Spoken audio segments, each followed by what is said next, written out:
Cocktail বিস্ফোরণ আর গোলাগুলিতে রণক্ষেত্র, গুলিবিদ্ধ হয়ে মুহূর্তেই ৩ জনের মৃত্যু, পাল্টে দেয় আন্দোলনের গতিপথ।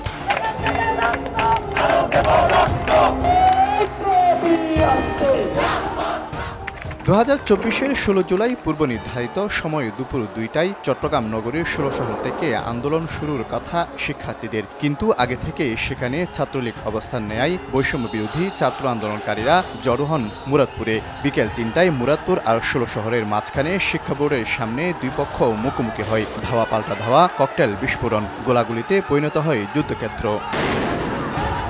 3:30টার দিকে গুলিবিদ্ধ হয়ে শহীদ হন ওয়াসিম আকরাম, ফয়সাল আহমেদ শান্ত আর মোহাম্মদ ফারুক। হাসপাতালে বাড়তে থাকে আহতদের ভর্তির সংখ্যা। জুলাই আন্দোলনে ওয়াসিমের সঙ্গে রাজপথে ছিলেন সহকর্মী ওমর ফারুক। ওই দিন এই জায়গায় দুজনই গুলিবিদ্ধ হন, তবে একজন হাসপাতালে, অপরজন গেলেন মর্গে। আমি তো গুলিবিদ্ধ হই, ওয়াসিম চলে যায় মর্গে, আমি যাই আইসিইউতে। ওয়াসিমকে আমি জানাজা দিতে পারিনি বা তাকে শেষবারের পর্যন্ত দেখতে পারিনি। এই কষ্ট, এই ব্যথা আমি কাউকে দেখানোর মতো বা বাসা নাই আমার। এবার গন্তব্য কক্সবাজারের পেকুয়ায় প্রথম শহীদ ওয়াসিমের বাড়ি। চট্টগ্রাম কলেজের সমাজবিজ্ঞানের শিক্ষার্থী ও ছাত্রদলের যুগ্ম আহ্বায়ক ওয়াসিমের ঘর জুড়ে তার নানা স্মৃতি। রুখে দাঁড়াও বাংলাদেশ, ছাত্র সমাজ সহ 16 জুলাইয়ের দেয়া নানা ফেসবুক স্ট্যাটাস। ছেলে সুখে কেঁদে কেঁদে অসুস্থ মা, এখন শুনতে পান না কানে, প্রয়োজন সার্জারি। চোখে জল গড়িয়ে পড়ছে বোনের। এখন চিটাং আছে ফোন লাগিলে কি ফোন তো নগরের দেখা তো নয়। ওয়াসিমের বিনিময়ে বাংলাদেশের মানুষ সুখিত। কানের পর্দা বেড়ে গেছে এবং আমার বাত ব্যথা বেড়ে গেছে, ছেলের টেনশনে আর কি। ভাই আর কত অনেক মনে করে করে কান্না করে। পুরো জুলাই গণঅভ্যুত্থানে চট্টগ্রামে নেতৃত্বে দেয়া দুই যোদ্ধা রাফি আর রাসেল জানান, মূলত 16 জুলাই সরকারকে বিদায়ের সিদ্ধান্ত নিয়েছে সাধারণ মানুষ।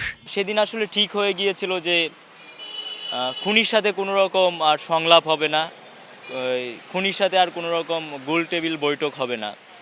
এটা একমাত্র এক দফাতেই সমাধান হবে এবং আমরা মনে করি যে এক দফাতে যাওয়ার যেই সিদ্ধান্তটা সেটা 16 জুলাই 2024-এই হয়ে গিয়েছিল। 16 জুলাই যে হত্যাকাণ্ড হয়েছে, ঠিক সেই সময় বাংলাদেশের মানুষ নিজেরাই মেসেজ দিয়ে দিয়েছে যে খুনি হাসিনা সরকারের পতনের জন্য আমাদেরকে রাস্তায় নেমে আসতে হবে। তাই তারা দলে দলে রাস্তায় নেমে এসেছে, সেটা সকল রাজনৈতিক দলমত নির্বিশেষে।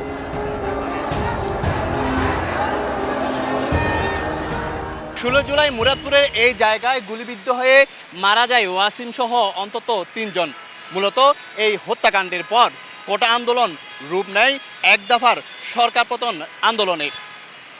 শফিকুল আলম, সময় সংবাদ, চট্টগ্রাম।